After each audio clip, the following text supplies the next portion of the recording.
They said he had developmental delays and would never understand numbers. But when pediatric nurse Keisha watched 8-year-old Marcus calculate complex medication dosages in his head faster than hospital computers, she knew they were all wrong about this boy. The penthouse floor of St. Margaret's Private Children's Hospital was where money could buy miracles, or at least the illusion of them.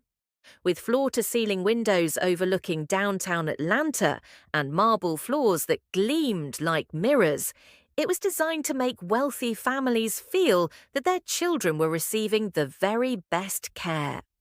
Keisha Williams had been a pediatric nurse for 10 years, but this was her first assignment in the VIP ward.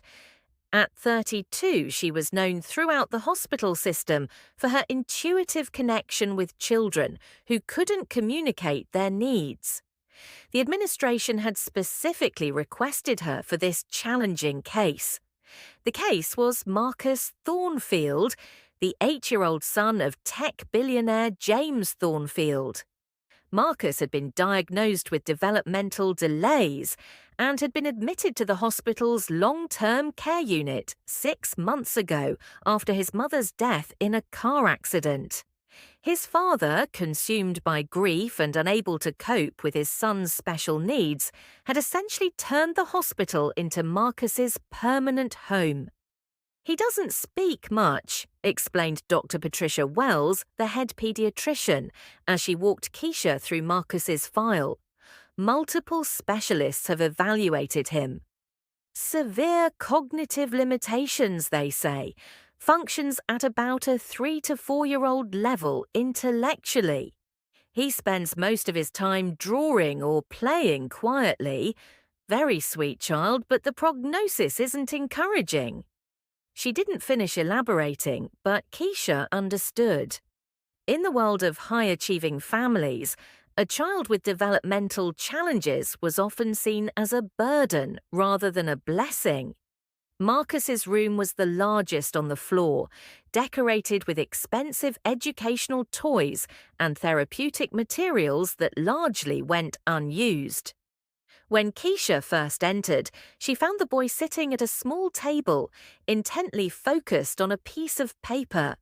His father sat in a leather chair nearby, scrolling through his phone, occasionally glancing at his son with an expression that mixed love with profound helplessness. "Marcus, this is Miss Keisha," James said softly. "She's going to be your new nurse." The boy looked up briefly, his dark eyes meeting Keisha's for just a moment before returning to his paper. Keisha approached slowly, respecting his space.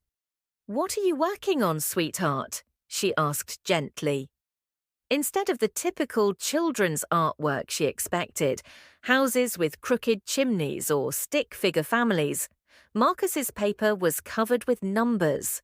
Not random numbers, but sequences, patterns, calculations that seemed far too complex for any 8-year-old, especially one diagnosed with severe cognitive delays. "He does that constantly," James said with a tired sigh. "The therapists say it's just repetitive behavior, part of his condition. He copies numbers he sees around the hospital, room numbers, digital clocks, whatever catches his attention." But Keisha studied the paper more closely. These weren't random numbers or simple copying.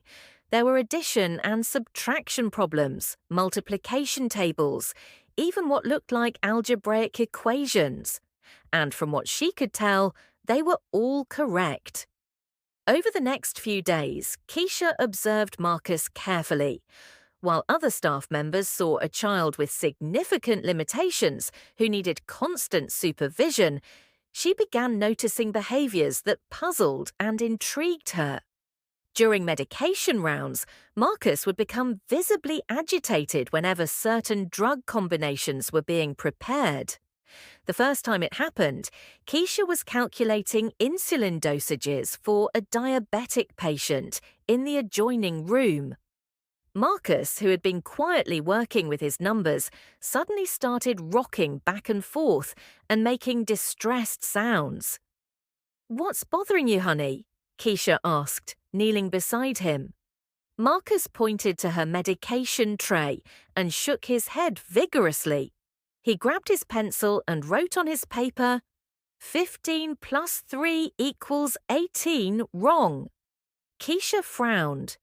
The insulin dose was 15 units, and she had drawn up 18 units to account for the dead space in the syringe, a standard nursing practice. But Marcus seemed to be telling her that 18 was incorrect. She double-checked the physician's order and her calculations. Everything appeared correct according to protocol, but something in Marcus's urgent behavior made her pause. She recalculated the patient's weight-based dosing and realized with a start that the original order had been based on outdated weight measurements from the previous week. The correct dose should indeed be exactly 15 units, not 18. The seemingly minor error could have caused a dangerous hypoglycemic episode. "How did you know that?" Keisha whispered to Marcus. The boy just returned to his numerical work, adding more calculations to his ever-growing collection of figures. That evening, Keisha stayed late to examine Marcus's papers more carefully. What she discovered made her pulse quicken. Hidden among the seemingly random numbers were sophisticated pharmaceutical calculations, drug concentrations, dosage conversions based on body weight, even bioavailability formulas. Mathematics that would challenge a pharmacy student. She photographed the papers and spent the weekend researching. Every calculation she could verify was accurate. Some were so advanced she had to consult online pharmaceutical references and textbooks to understand them. Monday morning, Keisha arrived at work with a plan. Instead of dismissing Marcus's numerical obsessions as meaningless, repetitive behavior, she decided to test her growing suspicion. She prepared a simple arithmetic problem on paper. 47 plus 28 equals ? Marcus glanced at it for less than 3 seconds and wrote 75. Keisha tried multiplication. 13 times 7 equals. Again, almost instantly, 91. Her hands trembling slightly, she wrote a basic pharmaceutical calculation. If a patient weighs 45 kilograms and needs 5 milligrams per kilogram of acetaminophen, what is the total dose? Marcus studied the problem for perhaps 5 seconds, then wrote 225 milligrams. Keisha sat back, stunned. She had just watched a child whose cognitive abilities were supposedly severely limited solve problems that many nursing students found challenging. "Marcus," she said softly, "can you help me check this medication order?" She showed him a complex prescription sheet for another patient, a multi-drug regimen with different dosing intervals and drug interactions to consider. Marcus studied it intently, his finger following the lines of text, then began writing numbers on his paper. Within minutes, he had identified 3 potentially dangerous dosing errors that could have resulted in serious adverse reactions. Keisha's mind raced. She thought about all the times Marcus had become agitated during medication preparations, all the meaningless numbers he'd been generating. He hadn't been engaging in purposeless, repetitive behavior. He had been monitoring, calculating, and trying to communicate critical medical information that could save lives. When Keisha tried to share her discovery with Dr. Wells, the response was dismissive at best. "Keisha, I appreciate your dedication to Marcus, but what you're describing simply isn't possible," Dr. Wells said, barely looking up from her computer screen. "Children with his level of developmental delays don't perform complex mathematical calculations. Multiple specialists have assessed his cognitive abilities. But I've tested him repeatedly. He solves every problem correctly, even advanced pharmaceutical mathematics. He's probably memorizing number patterns or making lucky guesses. It's a classic case of confirmation bias. You're seeing extraordinary abilities where none exist because you want to help him. Frustrated but undeterred, Keisha approached James Thornfield during one of his visits. He listened politely but seemed uncomfortable with the implications of her observations. "The doctors have been very clear about Marcus's limitations," he said carefully. "I've spent months learning to accept his condition as it is. I can't afford to get my hopes up about abilities that the experts say aren't there." But what if the experts are wrong? What if they've been looking at the wrong things? James shook his head sadly. "Keisha, I appreciate what you're trying to do, but multiple specialists from the best institutions have evaluated Marcus. They can't all be mistaken about something this fundamental." That night, alone in Marcus's room as he slept peacefully, Keisha felt the weight of professional isolation. She was just a nurse, not a doctor or psychologist.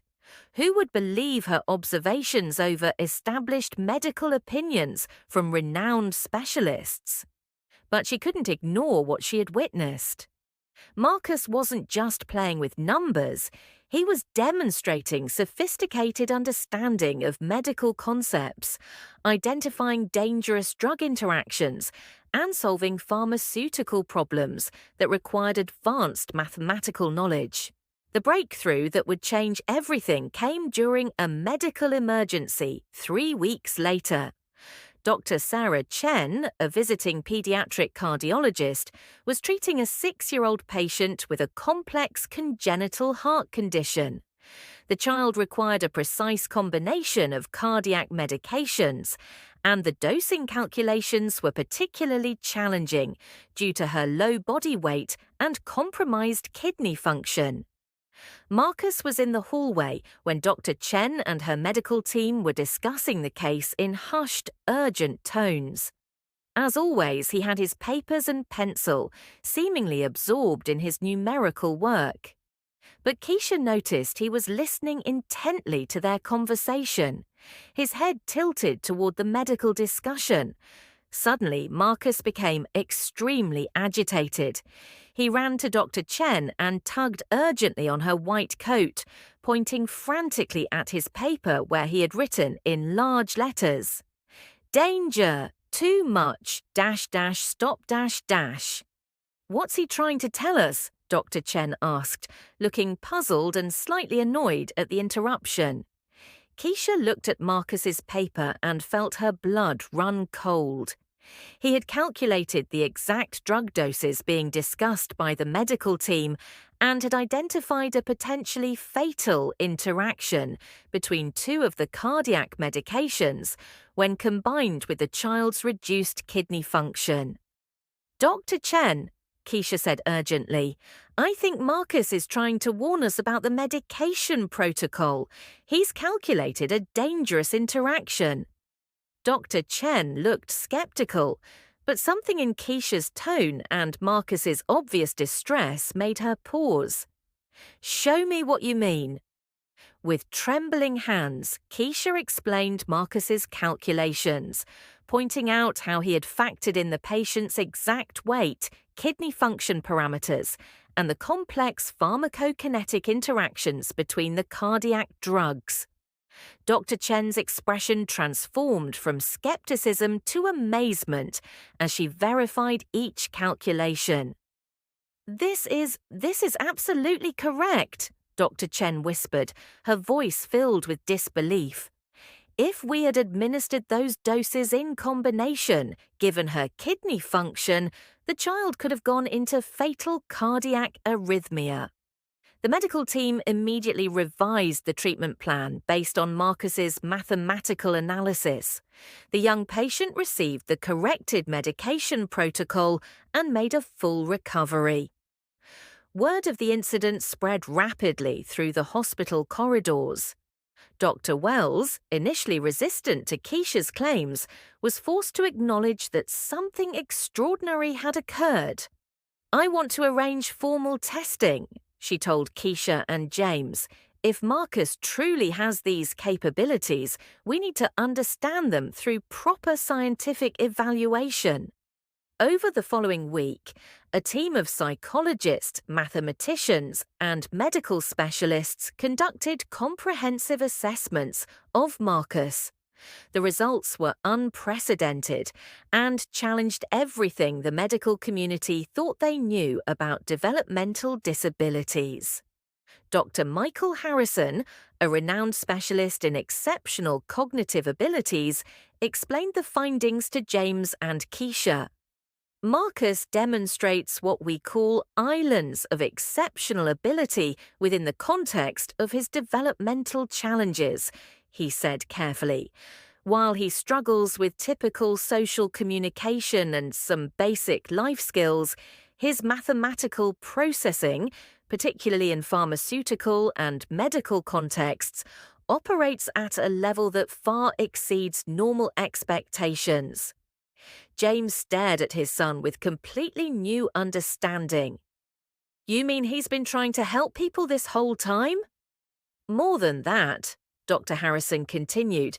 His calculations demonstrate an intuitive grasp of complex medical principles that would require years of advanced study for most individuals to achieve. He may not express it through conventional language, but he comprehends pharmaceutical interactions and medical mathematics at a remarkably sophisticated level. The hospital administration, recognizing Marcus's extraordinary abilities, created an unprecedented arrangement. Marcus would remain at the hospital not as a long-term patient requiring care, but as a special consultant in the pharmaceutical safety program. Keisha was promoted to a newly created position, Marcus's primary liaison and medical interpreter. Her role was to help translate his mathematical insights into actionable medical information for the clinical team. I still can't fully comprehend this, James told Keisha one afternoon as they watched Marcus work through a complex drug interaction analysis. For months, I thought my son was lost to his condition, that he'd never contribute meaningfully to the world. Now I'm learning that he might be saving other people's children with abilities I never imagined possible. The transformation in their father-son relationship was remarkable. James began spending significantly more time at the hospital, not out of parental obligation, but from genuine fascination with his son's unique capabilities. He started learning pharmaceutical mathematics himself, creating a shared language of numbers and equations that bridged their communication gap. Marcus, for his part, seemed more engaged and purposeful than ever before. His exceptional gift was finally being recognized, valued, and put to meaningful use.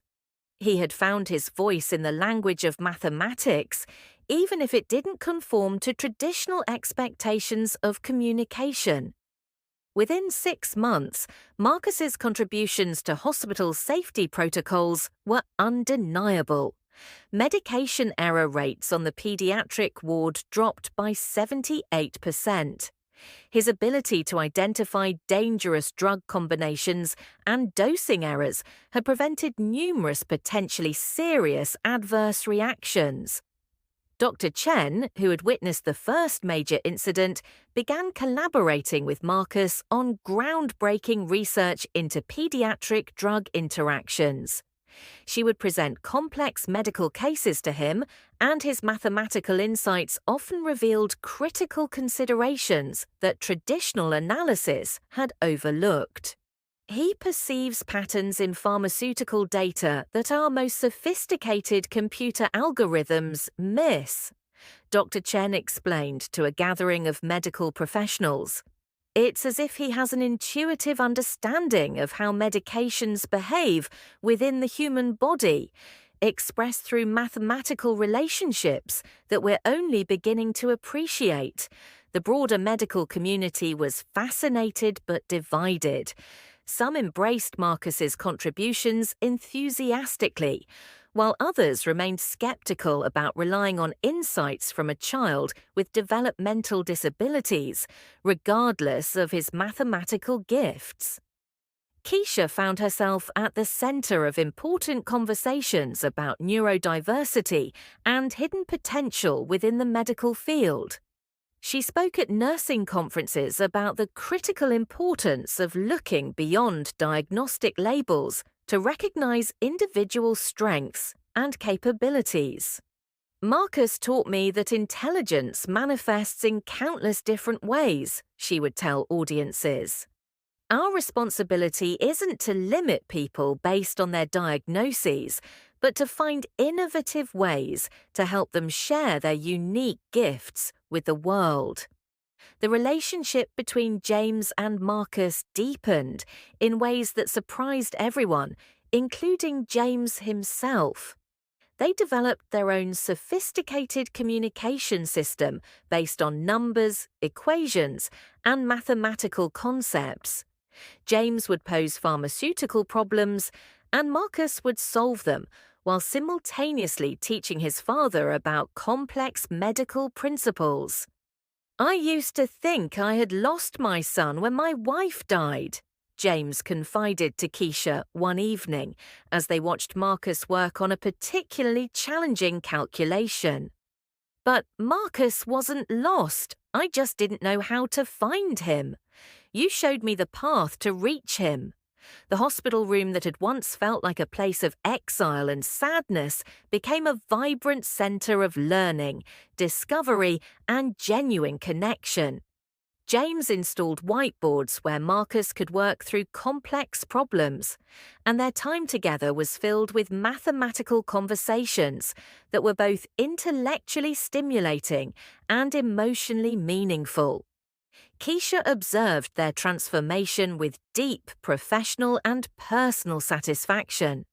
She had not only discovered Marcus's hidden mathematical abilities, but had helped reunite a family that had been separated by grief, misunderstanding, and incorrect assumptions about potential.